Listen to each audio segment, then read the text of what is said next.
1, 0. All engine running. Engine's beginning throttling down now at 94%. Normal throttles most of the flight out of. The Apollo moon landing was one of the most important events in human history because it showcased just how far humans were willing to go in order to get out into the universe. It was the first step in a long story of looking to the stars, and as a result of that, there are definitely some secrets that are not widely known about the event. The Apollo moon landing was one of the most televised events in history, and yet still there's a lot we don't know. Here are 15 secrets about the Apollo moon landing. Okay, Neil, we can see you coming down the ladder now.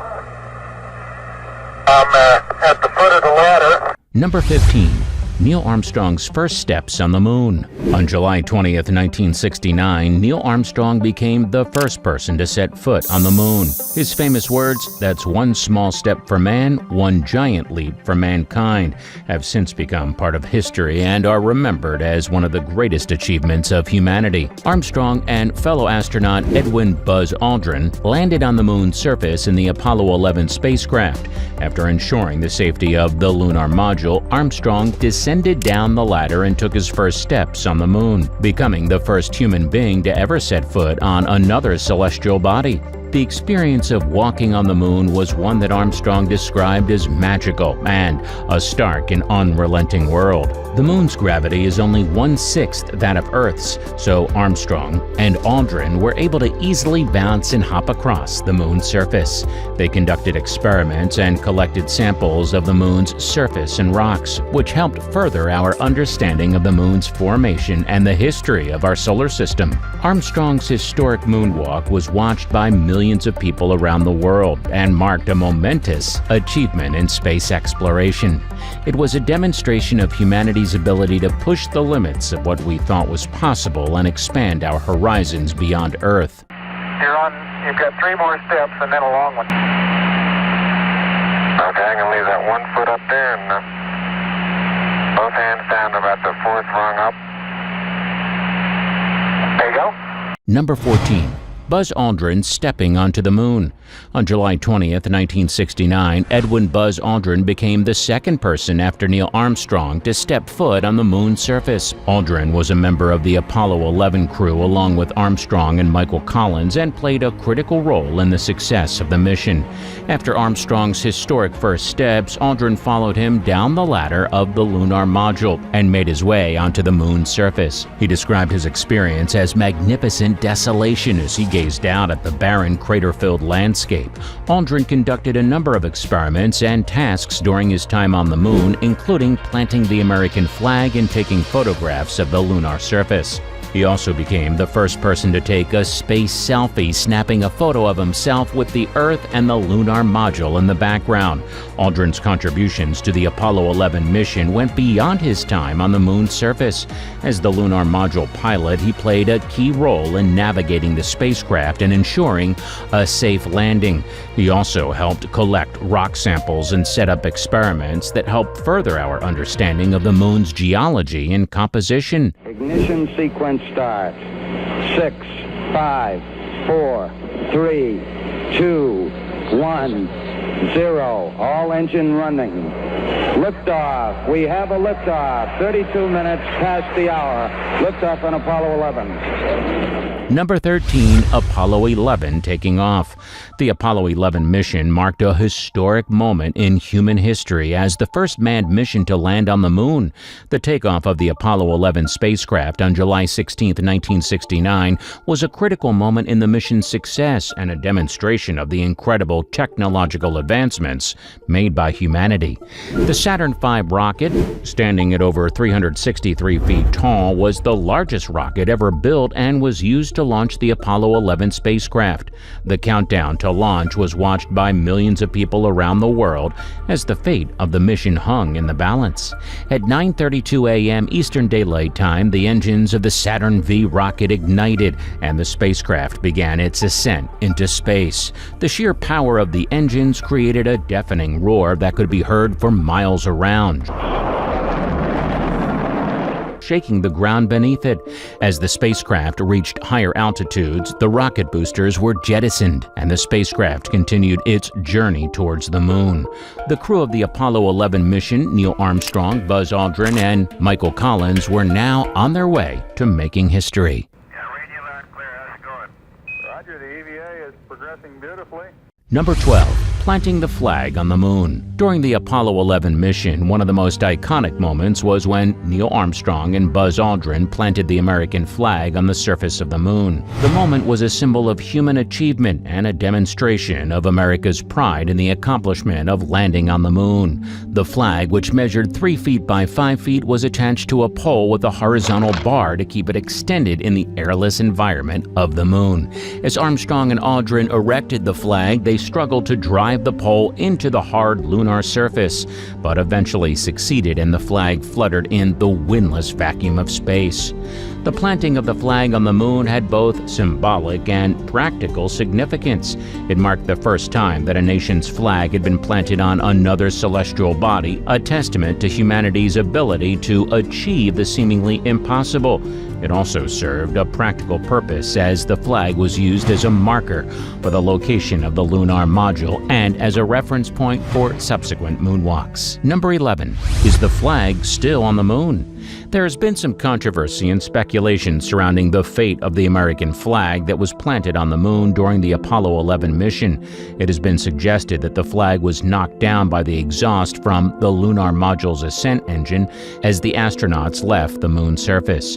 While it is true that the flag appeared to be in a different position in photographs taken by the Lunar Reconnaissance Orbiter in 2012, there's no definitive proof that the flag was knocked over. It is also possible that the flag was simply blown over by the wind created by the astronauts' movements on the lunar surface.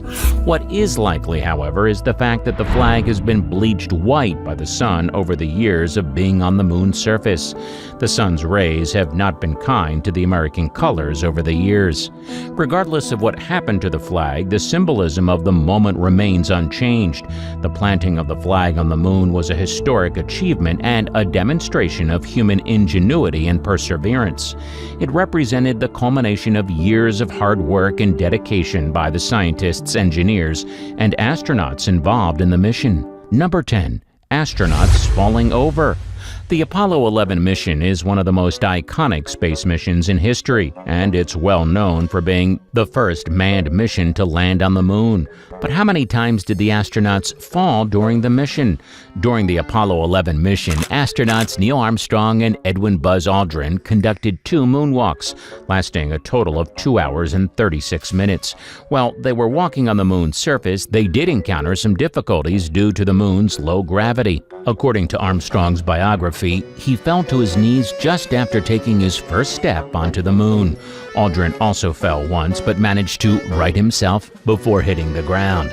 However, they were both able to maintain their balance for the majority of their time on the moon. It's worth noting that the spacesuits worn by the astronauts were bulky and cumbersome, and the low gravity on the moon made it difficult to move around with precision. Despite these challenges, Armstrong and Aldrin were able to complete their mission and return safely to Earth. Number 9. Apollo 11 on Reentry. Apollo 11's re-entry was a critical part of the mission that marked the end of the first successful landing on the moon. After spending over a week in space, the astronauts needed to safely return to Earth with their valuable cargo of rock samples and scientific data. The re-entry process began when the Apollo 11 spacecraft, which consisted of the command module, Columbia, and the lunar module, Eagle, separated from the service module. The service module was then jettisoned and burned up in Earth's atmosphere. The command module, with the 3 astronauts on board, then began its descent towards Earth. As it entered Earth's atmosphere, it experienced intense heat and friction due to the speed at which it was traveling. The heat shield on the bottom of the command module protected the astronauts from the extreme temperatures, allowing them to safely make their way back to Earth. As the spacecraft descended, the astronauts experienced a force of gravity up to 7 times greater than the force of gravity on Earth. This force, known as G G-force put a strain on the astronauts' bodies and made it difficult for them to move or even breathe. The ship was also apparently very low on fuel, so it was lucky that they all made it back. Despite these challenges, the command module successfully splashed down in the Pacific Ocean on July 24, 1969. The astronauts were quickly rescued by a Navy helicopter and taken aboard the USS Hornet, where they were quarantined in a specially designed mobile quarantine facility to ensure that they did not bring any moon-based pathogens back to Earth. We have a report from the flight dynamics officer that the vehicle has exploded. Flight director confirms that. We are looking at checking with the recovery forces to see what can be done at this point.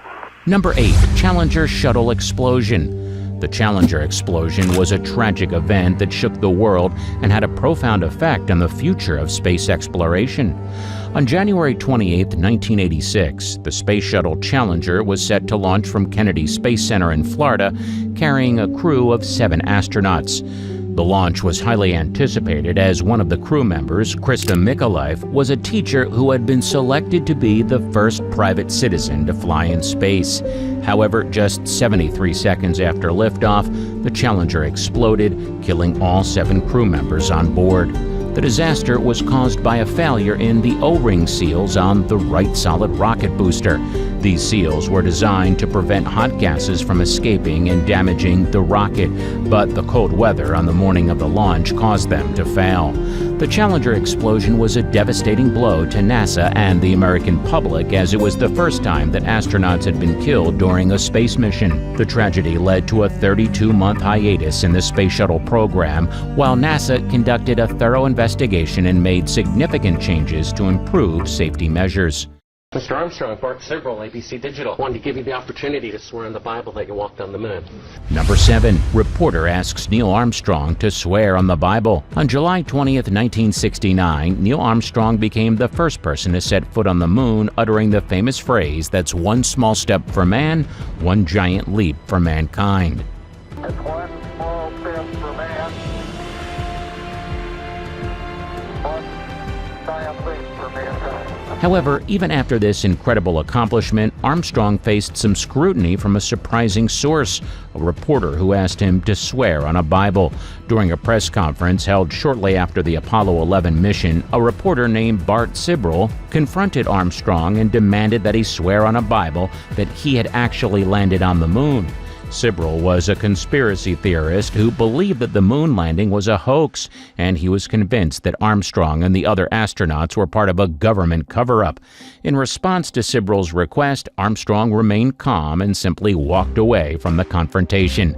However, the incident highlights the persistence of conspiracy theories surrounding the moon landing and the intense scrutiny that the astronauts faced in the aftermath of the mission.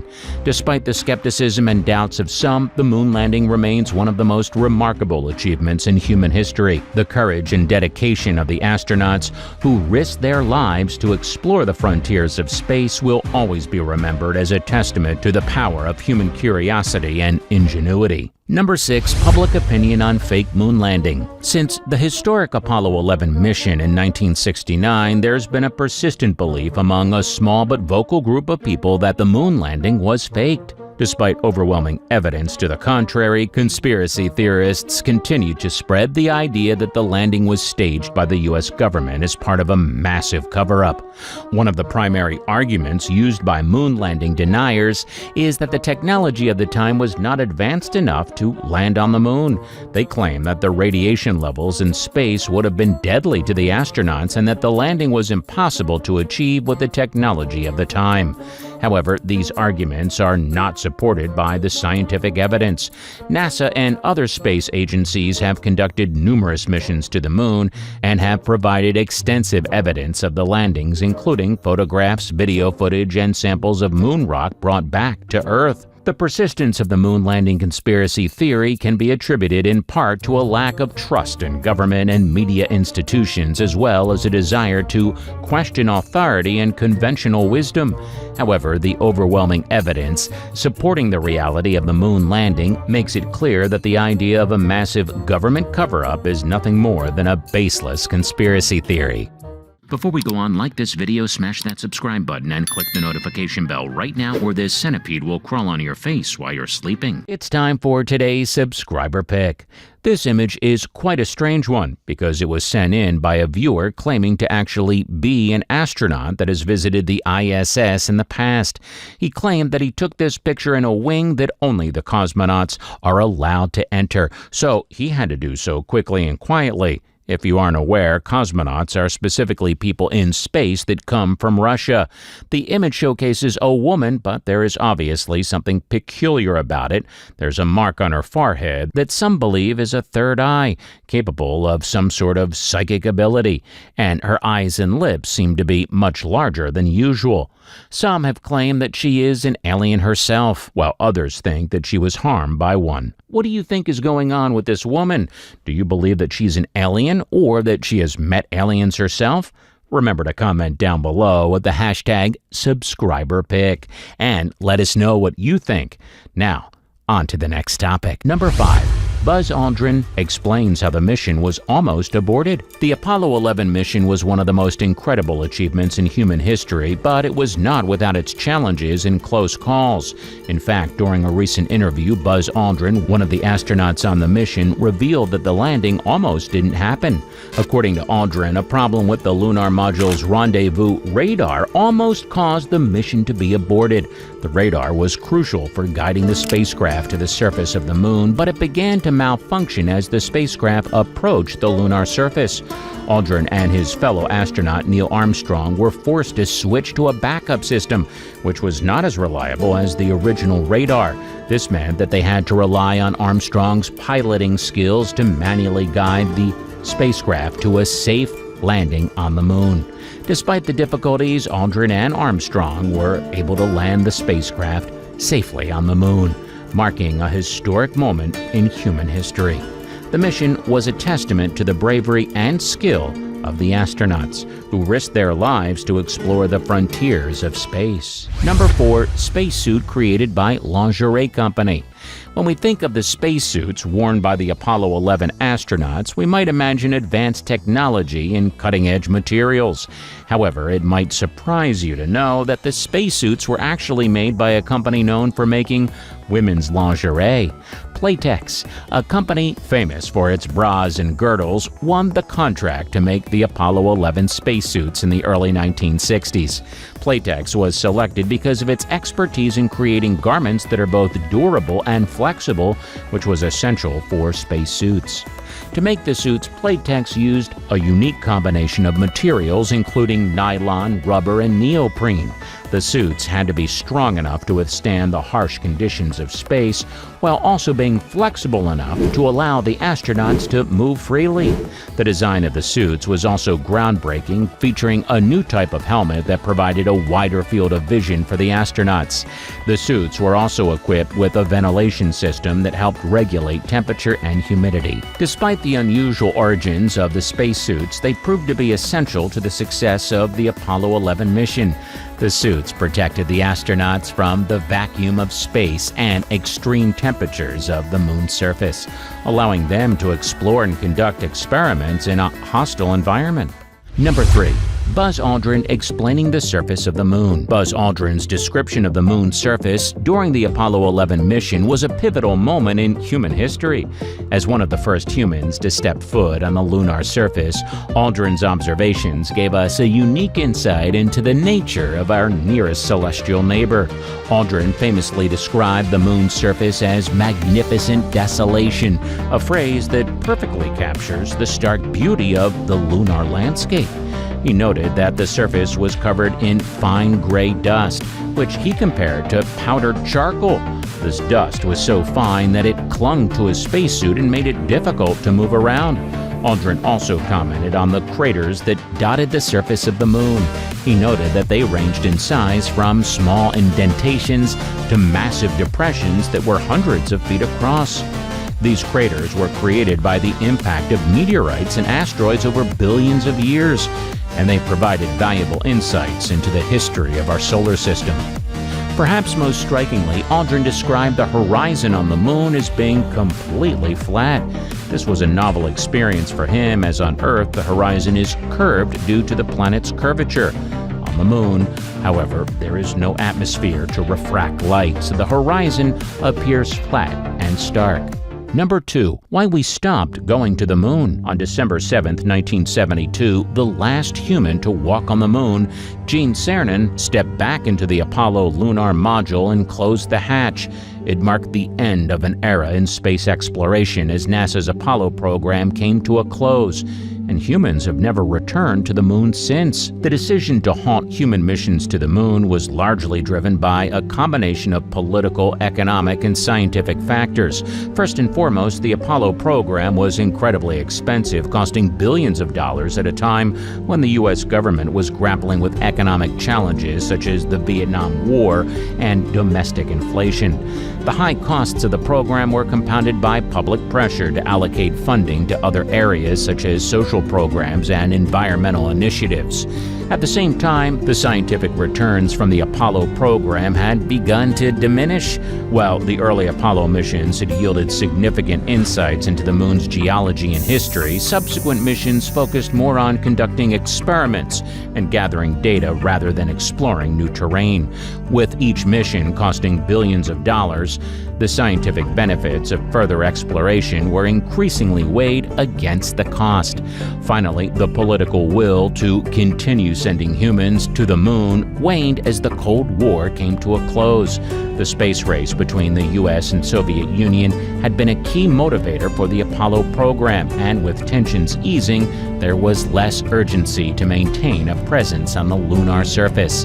Unfortunately, with no reason to continue sending people, an era of exploration came to a close.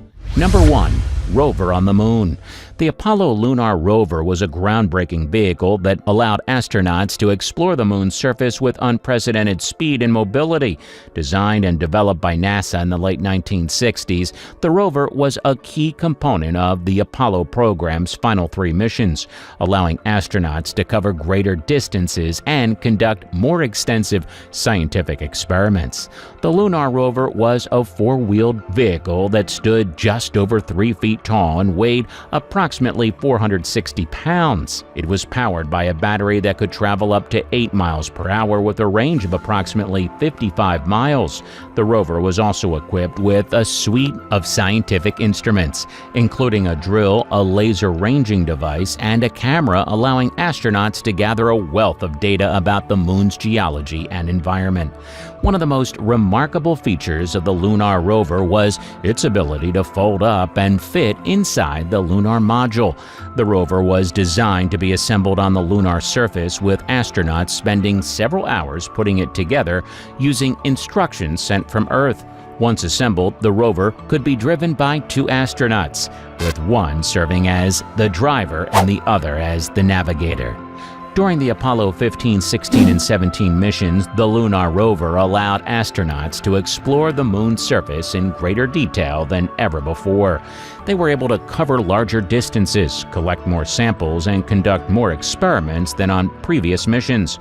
The rover's scientific instruments allowed them to study the moon's geology and atmosphere in unprecedented detail, providing valuable insights into the formation and evolution of our nearest celestial neighbor.